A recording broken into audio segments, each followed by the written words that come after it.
1997, a sealed government file was quietly opened, and inside it was something that wasn't supposed to exist. A detailed plan for a real military operation that officials had spent decades denying was ever conceived. The paper trail was thin, fragmented, almost nervous pages missing. Signatures faded, references blacked out like someone had tried to erase the past with a marker. Yet the surviving lines were unmistakable. This wasn't rumor or conspiracy chatter. It was a proposal drafted within the highest levels of the CIA and military command, outlining actions so shocking that, if carried out, they could have rewritten history. The strangest part, for years, the operation had no record at all. The deeper investigators looked, the stranger it became. Official indexes listed nothing. Archive catalogs skipped entire number sequences. It was as if the operation had been assigned an identity then scrubbed clean. But one surviving memo, stamped and authenticated, told a different story. It referenced briefings, approvals, and internal debates inside the Joint Chiefs of Staff, describing a proposal serious enough to circulate at the highest level of command.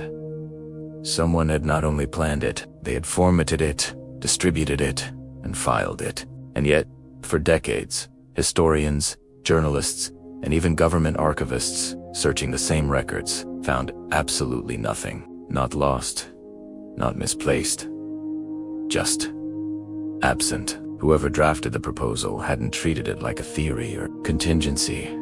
They treated it like something waiting for a green light. The language was precise, logistical, almost routine, outlining staged incidents, manufactured evidence, and carefully choreographed events designed to justify a real conflict. It read less like speculation and more like rehearsal notes. At the top of one page sat a routing line indicating it had been forwarded for presidential consideration. That meant one thing. The plan had climbed all the way up the chain of command until it reached the desk of John F. Kennedy. And if it reached him, it wasn't fringe. It was official. What made the proposal unsettling wasn't just its existence, it was how calmly it described the role of witnesses. Civilians, foreign observers, even journalists were mentioned not as risks, but as assets. The plan counted on what people would see, what they would report, and how quickly headlines would spread. One section noted that public reaction would be essential to the operation's success. In other words, perception wasn't collateral damage. It was the mechanism. Analysts later realized this wasn't battlefield strategy. It was narrative engineering, drafted inside offices just corridors away from the decision rooms of the Pentagon, a place built for war planning, but not for scripts that blurred the line between reality and performance. The most tangible proof surfaced years later, buried in a declassification batch reviewed by staff at the National Archives. Tucked between routine Cold War documents sat a copy of the proposal, clean, formal, undeniably real. Then came the unsettling detail. Margin notes referenced supporting attachments that weren't there, not missing from the box, missing from existence. No catalog numbers, no withdrawal slips, no destruction logs, just ghosts of pages that should have been clipped behind it. Archivists flagged the anomaly, but no follow-up record explained it. And here's the unsettling thought of: a file can vanish once, it can vanish twice. So pay close attention, because the next detail is where things stop feeling accidental. When researchers finally reconstructed the timeline, the dates refused to cooperate. Draft versions appeared to reference meetings that, on paper, hadn't happened yet. Approval pathways looped backward. A distribution list included officials who were documented as being overseas that same day. At first, it looked like clerical error until analysts noticed the pattern. Every inconsistency pointed toward one objective: building urgency around a confrontation with Cuba. The timeline wasn't broken. It was accelerated, compressed, engineered to make a future conflict feel immediate and unavoidable, which raised a chilling possibility. The operation hadn't been written to reflect reality. It may have been written to manufacture it. For years, analysts obsessed over the bold sections, the staged incidents, the strategic language, the geopolitical implications. But the strangest clue was buried in something almost invisible: formatting. One surviving copy showed spacing adjustments and alignment shifts that didn't match standard military typing protocols of the time. It looked edited, not rewritten, just subtly refined. as if someone had polished the wording after the proposal was already complete. A notation suggested it had passed across the desk of Robert McNamara, yet no official revision order existed. It was a tiny anomaly, easy to dismiss unless you realized what it implied.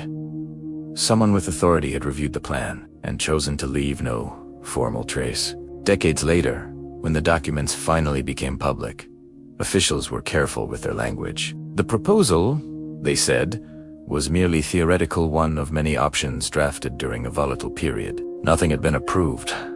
Nothing had been executed. And technically, that was true. According to records from the Department of Defense, the plan was rejected before implementation. But critics pointed out something quieter. The rejection memo was brief, almost dismissive, with no extended ethical debate preserved in writing. No detailed objections. No recorded outrage. Just a simple refusal, which left historians wondering, was it rejected because it was unthinkable, or because it was too risky to ever become visible? Then came the reappearance. In the 1990s, amid a broader wave of Cold War transparency, fragments of the operation resurfaced through the John F. Kennedy Assassination Records Review Board. Investigators weren't even looking for it. They were reviewing assassination-related files when references to the long-denied proposal surfaced again. Different copies, slightly different annotations, enough overlap to confirm authenticity, but enough variation to suggest multiple circulation paths. That meant the plan hadn't lived in a single folder. It had moved quietly across departments, across desks, and if several versions survived in separate archives, the question sharpened: how many copies were created, and how many never made it into public view? In the end, the operation didn't vanish because it was imaginary. It vanished because it was real and inconvenient. The surviving papers, signatures, and routing marks all point to one conclusion historians now largely agree on. The proposal existed, it was formally drafted, and it was seriously considered at the highest levels. One declassified copy even bears the approval signature of Lyman, then chairman of the Joint Chiefs, confirming it wasn't a rogue idea scribbled in isolation. And yet, despite that authenticity, parts of its record remain missing to this day. No official explanation, no documented audit trail, just gaps where evidence should be, which leaves us with a rare kind of historical mystery, not about what was planned, but about what was removed, because sometimes the most revealing thing in an archive is the silence between the pages.